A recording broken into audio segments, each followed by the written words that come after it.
Welcome to my channel. If you enjoy heartfelt stories filled with emotion and meaning, please support by subscribing, liking, and sharing. Your support helps this channel grow and keeps more stories coming your way. It was one of those cold, gray afternoons when the rain didn't just fall, it poured. Emma stood by her window, watching the street disappear under sheets of water. She'd just gotten home from work, her shoes soaked, her hair still damp from the storm. She was about to close the curtains when she saw someone standing outside. A boy, maybe 16 or 17, stood by the sidewalk, drenched, holding a backpack to his chest. She squinted through the rain. Then she recognized him. It was Jason Miller, her neighbor's son. The Millers lived 2 houses down. Emma didn't know them well, but she knew their story. Mr. Miller had passed away last year. Mrs. Miller worked 2 jobs to keep things together. Jason mostly kept to himself. Emma hesitated, watching him from behind the glass. He looked cold, lost, and unsure. Something tugged at her heart. Without thinking, she grabbed her umbrella and ran outside. "Jason?" she called over the rain. "What are you doing out here?" He looked up, startled. I forgot my keys," he said softly. "Mom's still at work," Emma frowned. "You're soaked. Come inside before you freeze." He hesitated, then nodded. Inside, she handed him a towel and a mug of hot cocoa. He sat on the couch, dripping water onto the rug, his fingers wrapped around the warm cup.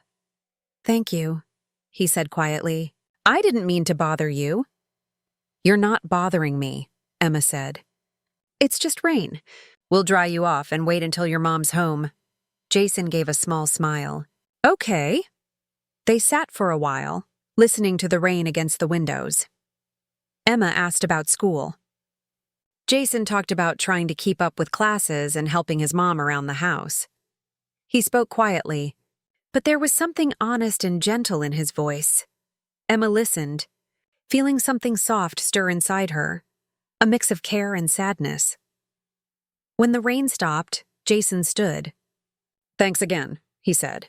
"For the cocoa, and for noticing me," Emma smiled. "Anytime." After that day, little things began to change. Sometimes, when she got home, her trash bins were already at the curb. Other times, her porch steps were cleared of leaves before she even grabbed the broom. She knew it was Jason. He always waved shyly from across the street, pretending it was nothing. "Just returning the favor," he'd say. Their small connection grew quietly. Simple, kind and unspoken.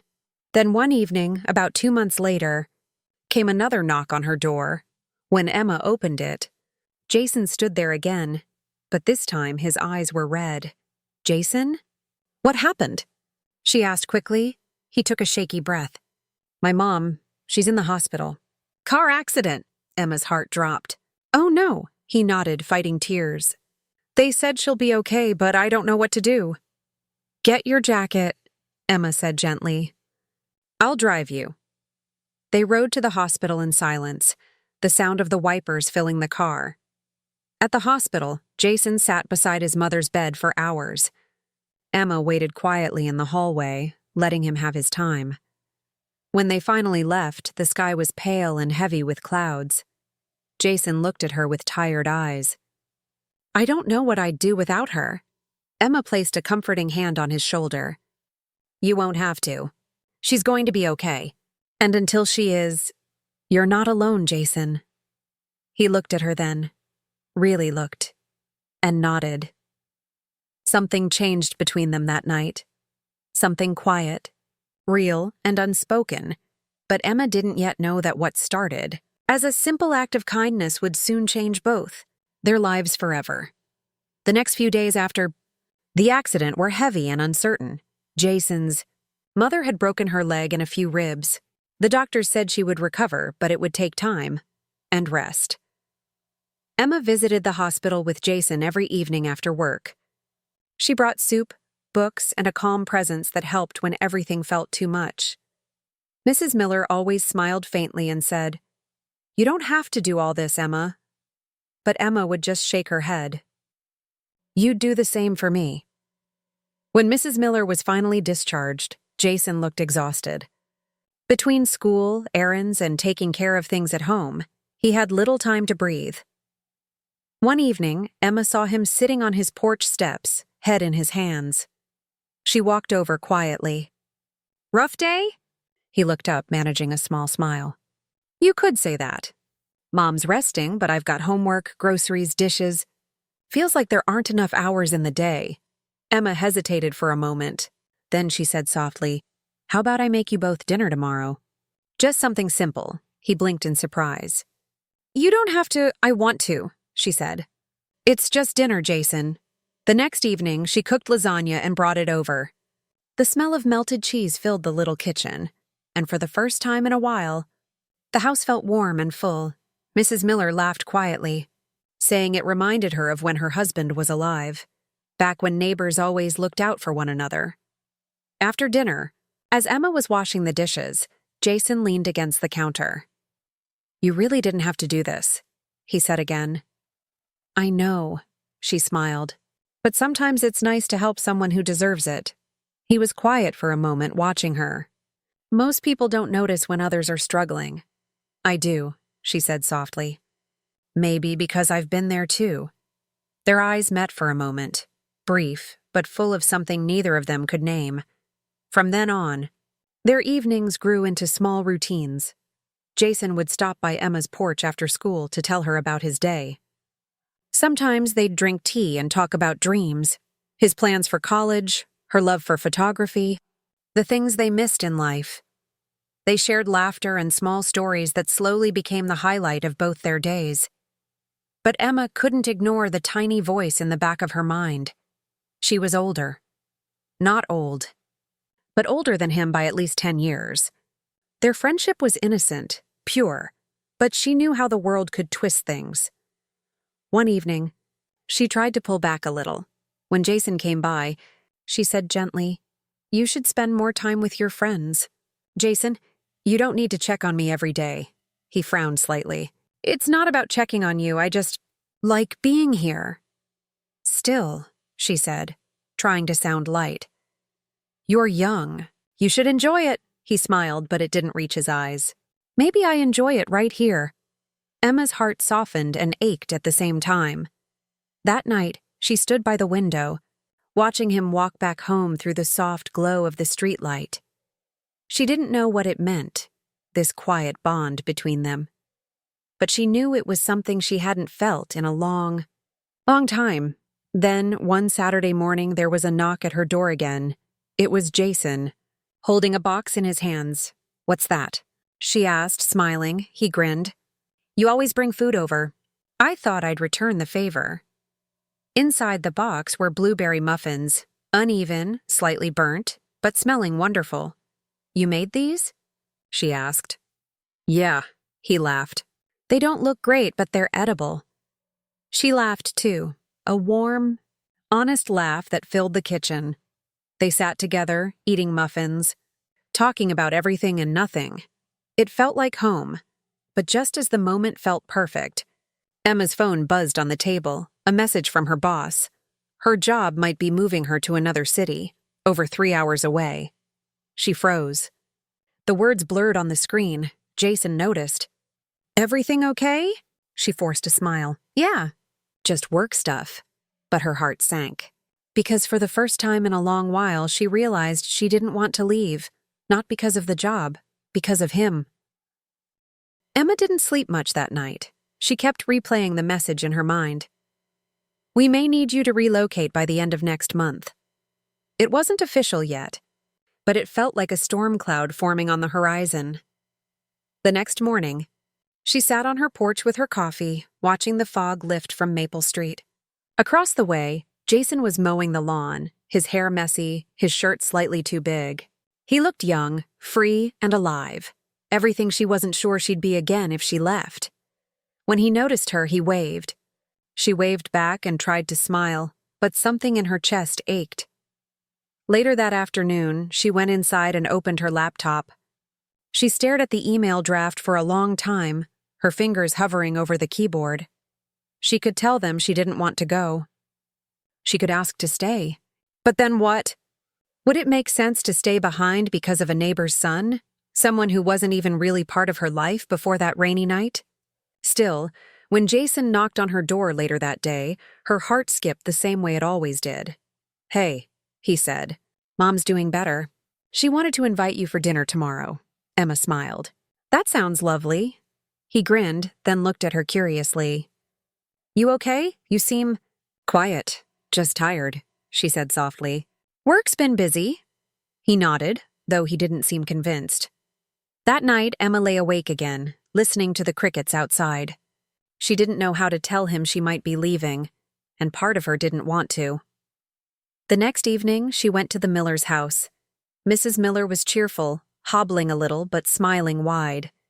The table was set with simple food: roast chicken, mashed potatoes, and Jason's proud contribution, a slightly uneven apple pie. They talked and laughed. And for a moment, Emma forgot about the email. After dinner, Jason walked her back home. The night air was cool, filled with the sound of distant frogs and the soft hum of streetlights. When they reached her porch, he stopped. "Emma?" She turned to him. "Yes?" He hesitated, looking down at his hands. "When Mom was in the hospital, I kept thinking about how alone I'd be without her." Emma's heart tightened. "That's natural, Jason. You love her." "I do," he said softly. "But that's not what I mean." She looked at him confused. "I mean, you were there. Every day. You didn't have to be, but you were. And it made everything feel less scary." Emma felt her throat tighten. "Jason, I just wanted you to know," he said quickly. "You matter to me. A lot." For a moment, neither of them spoke. The porch light flickered softly, casting golden light over both of them. She wanted to say something, anything. But all that came out was a quiet, "You matter to me, too." He smiled then. A small, honest smile. "Good night, Emma." "Good night, Jason." When he left, Emma stood there for a long time, her heart racing, her mind spinning. The next day, she got the confirmation email. The transfer was official. She was moving to Seattle in 3 weeks. She sat at her desk, staring at the words until they blurred. Later that afternoon, when Jason came by, she couldn't bring herself to tell him. He talked about his classes, about his mom's recovery, about the pie turning out better this time. He laughed easily, his blue eyes bright, and she just sat there smiling, pretending everything was fine. But as soon as he left, tears slipped down her cheeks. She didn't understand why it hurt so much. It wasn't love. It couldn't be.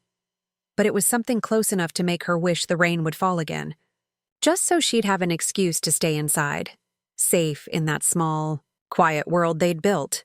3 days later, Jason found out, Mrs. Miller mentioned it casually, that Emma was moving away for work.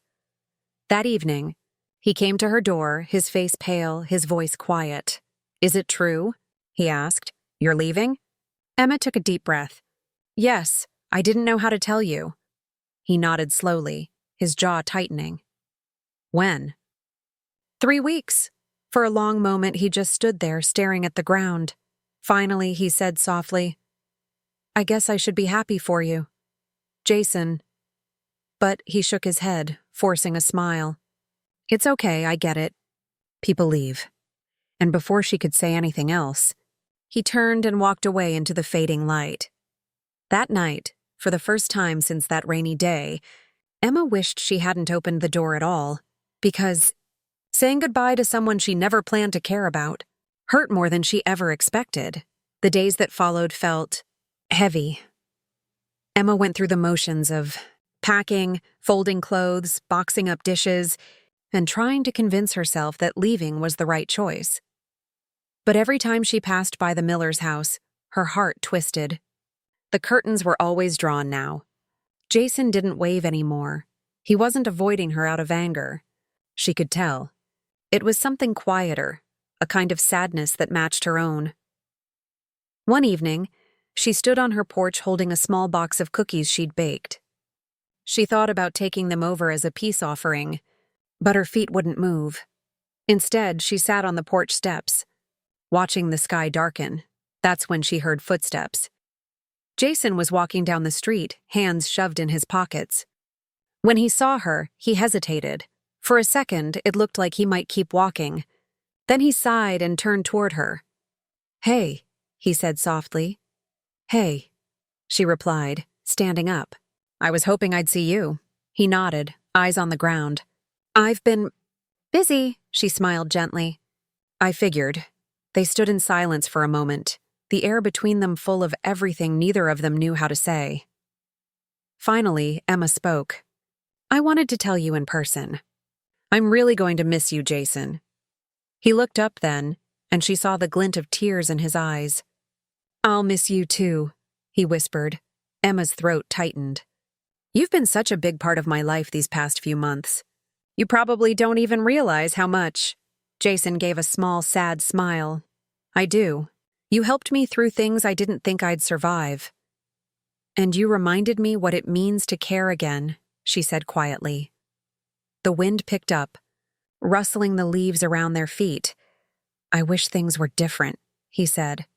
"Me too." Neither moved for a long time. Then Jason reached into his pocket and pulled out a small object wrapped in a napkin. "I made this for you," he said. Inside was a simple wooden keychain, carved roughly, but carefully, shaped like a tiny umbrella. "For the day it all started," he said. "The day you helped me out of the rain." Emma's eyes filled. She traced the tiny carving with her thumb. "It's beautiful." "It's not much," he said. "But I wanted you to have something to remember me by." "I could never forget you," she whispered. He looked away quickly, blinking hard. "Promise me one thing? Anything? Don't stop helping people," he said softly. "You change more than you realize." Her heart broke a little right there. "I promise." They said goodbye that night, or at least, they tried to. But as Emma watched him walk home, she felt like something was unfinished. Every box she taped shut the next week felt heavier than it should have. Every photograph she wrapped reminded her of the boy with the wooden umbrella charm. The night before she was supposed to leave, it started raining again. The sound was soft, steady, familiar. She stood by the window, staring at the empty street, clutching the keychain in her hand. And then, through the curtain of rain, she saw him. Jason was standing outside again, drenched. Just like the first night they met, her breath caught. She opened the door and ran out with her umbrella. "Jason, what are you doing?" He looked up, rain running down his face. "I couldn't let you leave without saying what I should have said before." Her heart pounded. "Jason, you'll get sick. Come inside." But he shook his head. "Just listen." She stood there, the umbrella between them as the rain fell harder. He took a breath. "I know you're older. I know you have your own life, your own world. But I needed you to know that you changed mine. You made me believe people still care, that life can still feel warm." Emma's eyes stung. "Jason," he smiled through the rain. "That's all I wanted to say."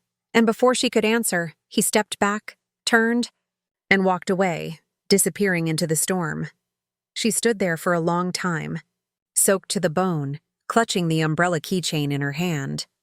The next morning, she was supposed to leave. Her car was packed. The road waited. But she couldn't shake the feeling that something about last night wasn't an ending. It was a beginning she wasn't ready to let go of. And when she looked at the rain still falling outside, she realized she had a choice to make. Emma stood in the doorway, suitcase in hand, watching the rain slide down the glass. She was supposed to leave an hour ago. The moving truck had already gone ahead. Everything she owned was packed neatly into boxes, heading toward Seattle, except for one small item sitting on her kitchen counter, the wooden umbrella keychain. She picked it up, running her fingers along the carved lines. It wasn't perfect. The edges were uneven, the wood a little rough. But it meant more to her than anything inside those boxes. Her chest tightened. For months, she had told herself this move was about her career, about growth and new beginnings. But deep down, she knew it wasn't just about moving away. It was about running. Running from something she didn't understand. Running from feelings she didn't know how to name. Outside, The rain kept falling, steady, familiar, comforting. And before she could stop herself, she grabbed her umbrella, locked the door, and walked down the street toward the Miller's house. When she reached it, she hesitated. She could see the glow of light through the living room window. Jason was there, sitting on the couch, a book open on his lap. She stood for a moment, heart pounding, then knocked gently. Mrs. Miller opened the door first, surprised. "Emma, aren't you supposed to be on the road?" "I was," Emma said softly. "But I needed to say goodbye properly." Mrs. Miller smiled kindly and stepped aside. "Come in, dear." Jason looked up as Emma entered. For a second, he didn't move, just stared, as if he couldn't believe she was really there. "Emma?" he said, standing slowly. "Hi," she said quietly. "I'm sorry for showing up unannounced." He shook his head. "You don't have to apologize." They stood there in silence for a few seconds. Then Mrs. Miller smiled knowingly and said, "I'll give you two a moment," before heading to the kitchen. Emma took a breath. "I couldn't leave without thanking you," Jason frowned. "For what?" "For reminding me what matters," she said. "You made this place feel like home again. You reminded me what kindness looks like. And that sometimes helping someone can change both lives, not just one." He looked at her quietly. "You did the same for me," Emma smiled faintly. "I guess we helped each other, didn't we?" Jason nodded. "Yeah, I guess we did." The rain outside softened to a drizzle. "I thought leaving would be easy," she continued. "But I kept thinking about that first night, how you stood out there in the rain. And I realized something." "What?" he asked, his voice barely above a whisper. "That sometimes," she said slowly, "the people who come into your life unexpectedly are the ones who end up changing everything." For a moment, neither of them spoke. Jason's eyes glistened, but his smile was calm. "You'll do great in Seattle," he said. "I know it." Emma laughed softly, wiping at her eyes. "You always believe in everyone else, don't you?" "Maybe," he said, smiling. "But you made it easy." She stepped closer then, just enough that she could see the reflection of the raindrops in his eyes. "Promise me you'll keep following your dreams. Don't lose that light you have. I promise," he said. She reached into her pocket and pulled out the little wooden umbrella keychain. "You should keep this," she said. "It belongs here." He looked at it, then shook his head gently. "No, it's yours now. It started with you." Her heart swelled. She nodded slowly and held it tight. Then, after one last look, she said softly, "Goodbye, Jason." He swallowed hard. "Goodbye, Emma." She turned to leave, but before stepping outside, she heard him say quietly, "I'll never forget you." Her voice trembled. "I'll never forget you either." The rain started falling again as she walked back to her car. It felt like the sky itself was saying goodbye. But as she drove away, she didn't feel broken. She felt full, like she had lived something real, something that would stay with her no matter where she went.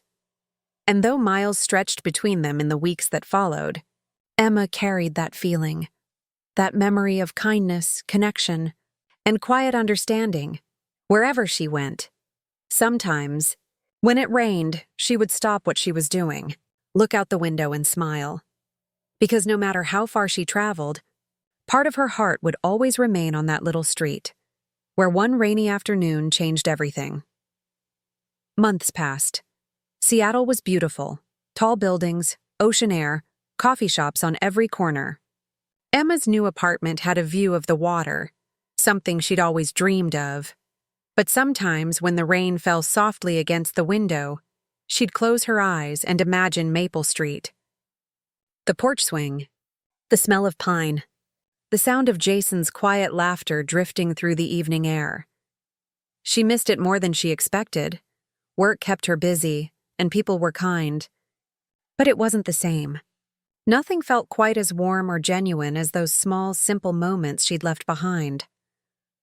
One evening, as she unpacked the last of her boxes, she found the wooden umbrella keychain again. She had thought about leaving it with Jason, but at the last minute she couldn't. Now, holding it in her hand, she smiled. The edges were still rough, but it felt like home. She hung it by the window, right where the light hit it in the morning. It reminded her that even though people move on, kindness stays. Connections don't disappear. They just change shape. A few weeks later, an envelope arrived in her mailbox. No return address, just her name written in neat, familiar handwriting. Her heart skipped a beat. Inside was a short letter. "Hey, Emma, Mom's walking again. Things are better now. I got into a local college, and I'm studying architecture. I thought you'd like that. You always said I had an eye for detail. It still rains here a lot. Every time it does, I think about that night. You probably don't realize how much that moment changed me, but it did. I see the world differently now, like small things matter more than I used to think they did. I hope Seattle feels like home. You deserve that. But just know, you're missed here." Jason Emma sat at the table for a long time, the letter trembling slightly in her hands. Tears filled her eyes, but she smiled through them. He was okay. He was growing, becoming who he was meant to be. And somehow, knowing that made her heart settle in a way it hadn't in months. She wrote back that night, "Dear Jason, I'm so proud of you. You're right, small things matter. That's what makes life beautiful. You taught me that too. Whenever it rains here, I remember Maple Street and that quiet courage you had, standing there in the storm. Don't lose that part of you. It'll take you far. Thank you for writing. It means more than you know." With warmth, she mailed it the next morning, and when she dropped it into the mailbox, something inside her felt lighter. Weeks turned into months again. They wrote every so often, not often enough to be constant, but just enough to stay connected. Sometimes his letters talked about classes or his mom's recovery. Sometimes hers talked about work or her photography. But each letter ended the same way, with gratitude, with care, with quiet affection that didn't need to be spoken out loud. One spring morning, almost a year later, Emma decided to visit Maple Street again. She had a long weekend off, and something in her heart told her it was time. The drive felt surreal. The same winding roads, the same trees, the same small-town calm she had missed. When she turned onto Maple Street, her breath caught. Everything looked the same, yet different. The miller's house had a fresh coat of paint. The porch swing she loved was still there, swaying gently in the breeze. And standing on the sidewalk, adjusting a box of tools near the fence, was Jason. He looked older now, taller, more confident, but his smile, when he saw her, was the same. "Emma?" he said, stepping forward. She smiled, tears filling her eyes. "Hey, stranger," he laughed softly. "You came back." "I missed home," she said simply. For a moment, they just stood there, the spring wind brushing between them. Then he said, "It's good to see you again." "It's good to see you too, Jason." There was no need for big words or long explanations. The silence between them said everything. Sometimes life takes people in different directions, but real connections, the ones built on kindness and honesty, find their way back. As the afternoon light faded, they sat on the porch swing, talking and laughing just like before. The rain started to fall again, soft, familiar, and full of memories. Emma looked up at the gray sky, smiling. "Looks like the rain followed me back," she said. Jason chuckled. "Maybe it just missed you." And for the first time in a long time, Emma felt completely at peace, right where she was meant to be. Because sometimes, life doesn't give us perfect endings, just beautiful circles, where what began in the rain finds its way back to the light.